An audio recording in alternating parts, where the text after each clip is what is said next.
Hari ini kita akan melonsing keputusan Kepala Badan tentang pembebasan biaya bagi pekerja migran Indonesia. Jumpa kembali bersama Agri Fanani Channel.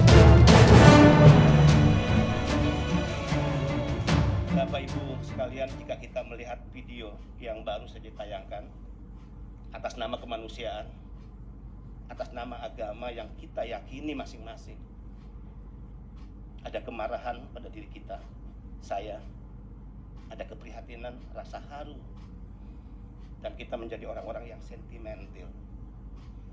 Semoga acara malam hari ini kita harus berani mengatakan bahwa saatnya negara hadir. Dan kita sebagai negara besar tidak boleh tunduk, tidak boleh kalah, tidak boleh bertekuk lutut melawan sindikat dan kejahatan yang selama ini mengeksploitasi anak-anak bangsa, pekerja migran kita yang seharusnya mereka kita sebut sebagai pahlawan devisa. Asyhadu an la ilaha illallah wa asyhadu anna Muhammad dan abduhu wa rasuluh. Alhamdulillahirabbil alamin. Wassalatu wassalamu ala sayyidina nabiyina Muhammadin wa ala alihi wa ashabihi ajmain, amma ba'd. Izin, saya tentu tidak lagi harus menyebut satu persatu para undangan yang mulia, yang terhormat. Tadi sudah disebut oleh pembawa acara. Tapi tentu secara spesial khusus di malam hari yang berbahagia ini, saya ingin menyapa anak-anak bangsa, para pekerja migran kita yang hari ini mengikuti secara virtual acara ini dari Sabang sampai Merauke, dari Miangas sampai Rote.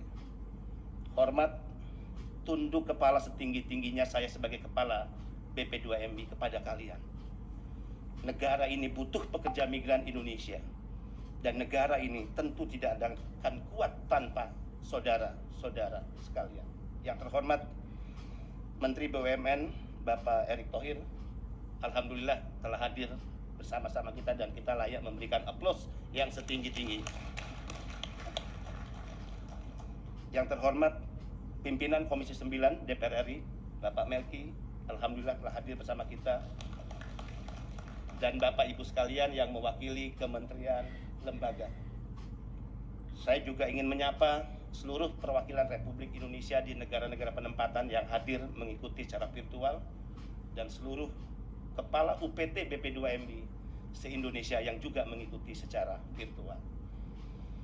Berawal dari perintah Undang-Undang 18 2017, tepatnya di pasal 30, tegas strict ayat 1 mengatakan bahwa pekerja migran Indonesia tidak dapat dibebani biaya penempatan.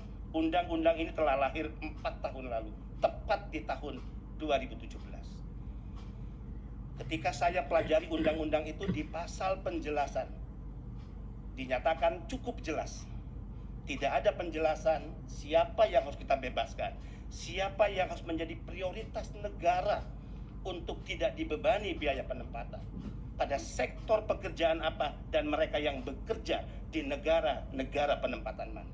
Sehingga saya memaknai perintah 30 yang disebut pekerja migran Indonesia yang tidak dapat dibebani biaya penempatan adalah seluruh pekerja migran Indonesia yang setiap tahun di luar kondisi pandemi kurang lebih harus kita berangkatkan 270.000 pekerja migran Indonesia. Di samping saya ada Pak Meki, Komisi 9.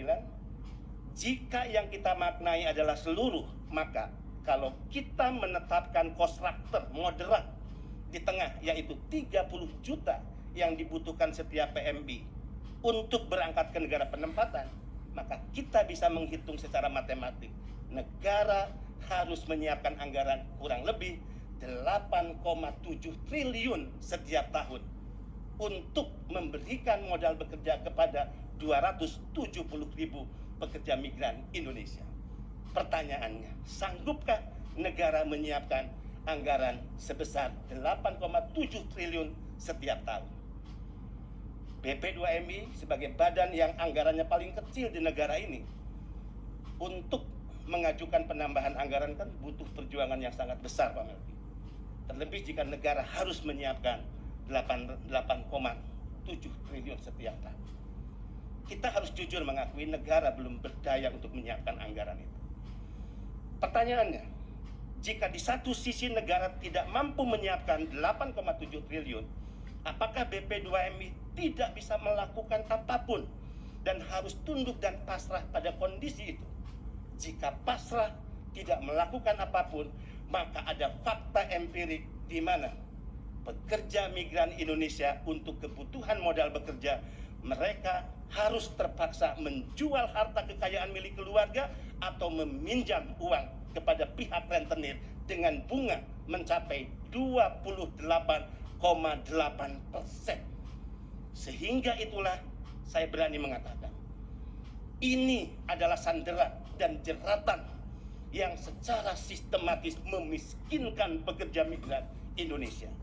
Mereka punya mimpi indah, mereka punya harapan, cita-cita agar keselamatan dan masa depan keluarganya bisa ditanggung dari hasil kerja mereka selama di luar negeri.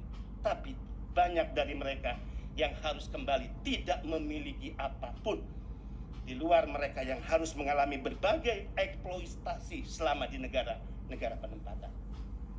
Sehingga itulah, atas nama konstitusi, atas nama undang-undang, atas nama kemanusiaan, atas nama moral, atas nama sumpah jabatan, atas nama agama, di mana sebagai pemimpin saya disumpah saat saya dilantik tanggal 15 April 2020. Saya harus mengambil langkah berani, menindaklanjuti perintah pasal 30 dengan mengeluarkan Peraturan Badan Nomor 9 2020, Peraturan Badan tentang pembebasan biaya penempatan. Hari ini kita akan melonsing keputusan Kepala Badan tentang pembebasan biaya bagi pekerja migran Indonesia. Bapak Menteri BUMN, Bapak Ibu sekalian, perlu kesadaran kita semua untuk jujur mengakui. Dulu PMI diberikan pinjaman, tapi pinjaman itu diberikan di akhir setelah PMI mengikuti semua proses dan tahapan, bahkan mengeluarkan banyak biaya untuk kebutuhan itu. Pinjaman itu diberikan justru menjelang PMI terbang ke negara penempatan. Saya mengatakan, ini pinjaman yang justru secara substansi sesungguhnya tidak dibutuhkan lagi oleh PMI, kecuali menjadi jeratan dan sandera agar PMI tetap menjadi mangsa atas pinjaman uang itu dengan bunga 28,8%. Dulu PMI menjadi apalis dan penjamin bahkan keluarganya atas pinjaman itu. Maka tidak sedikit, tidak hanya PMI keluarganya dikejar-kejar oleh pihak ketiga yang meminjamkan uang itu. Layaknya mereka berhadapan dengan para debt collector di lapangan. Dulu PMI juga harus berhadapan dengan segala resiko karena semua persyaratan sangat sulit untuk dipenuhi oleh PMI, yang akhirnya mereka harus tunduk terjebak pada persyaratan-persyaratan lain di luar ketentuan yang secara liar justru dinikmati pemberlakuannya oleh banyak pihak dan negara saat itu seolah tidak berdaya. Sehingga BP2MI dengan BNI hari ini akan meluncurkan program kredit tanpa agunan dan berikutnya kredit usaha rakyat yang secara regulasinya sedang dibahas secara serius oleh BP2MI dengan Kemenko. Malam ini kita ingin membuktikan bahwa negara hadir. Saya ingin mengatakan, say goodbye. Selamat berakhir pesta pora para rentenir. Ini adalah kehadiran negara menunjukkan bahwa kita akan melindungi dari ujung rambut hingga ujung kaki pekerja migran Indonesia sebagaimana perintah Presiden Republik Indonesia kepada saya sebagai Kepala BP2MI. Pinjaman hari ini diberikan justru di awal kepada PMI. Beda dengan dulu diberikan terakhir. Jika diberikan di awal maka benar uang yang digunakan oleh PMI benar-benar untuk modal bekerja dan membiayai semua tahapan dan proses sebelum mereka berangkat ke negara penempatan. Dulu PMI dibebani dengan modal 28,8%, BNI memberlakukan hanya dengan bunga 11%. Artinya kita memangkas 17% bunga yang selama ini menjadi pesta pora para rentenir. Dulu keluarga dan PMI menjadi apalis dan jaminan atas pinjaman uang itu. Sekarang saya ingin nyatakan, PMI atas pinjaman itu tidak lagi menjadi penjamin karena negara hadir melalui asuransi Jasindo, asuransi merah putih untuk menjamin segala resiko atas pinjaman-pinjaman yang dilakukan oleh para pekerja migran Indonesia. Inilah yang membedakan apa yang nampak dan berjalan selama ini, yang semua pihak terlibat menikmati dari bisnis itu. Dan jika tidak menikmati, semua pihak tidak berdaya bahkan melakukan pembiaran atas situasi itu. Hari ini kita ingin nyatakan, selamat tinggal para rentenir, selamat berakhir atas pesta pora kalian yang selama ini menjadikan PMI sebagai sandera, dan selamat datang era baru, negara hadir memberikan perlakuan hormat dan memuliakan warga negaranya para pekerja migran Indonesia. Saya ingin mengucapkan terima kasih setinggi-tingginya kepada Presiden Jokowi. Saya ingin mengucapkan terima kasih kepada Bapak Erlangga Hartarto. Saya ingin mengucapkan terima kasih kepada Menteri Muda, Energik, Progresif yang hadir malam ini bersama kita, Bapak Erick Thohir. Kerja-kerja BP2MI dalam hal memberikan perlindungan, pelayanan kepada PMI disupport sepenuhnya oleh Kementerian BUMN melalui badan-badan usaha negara.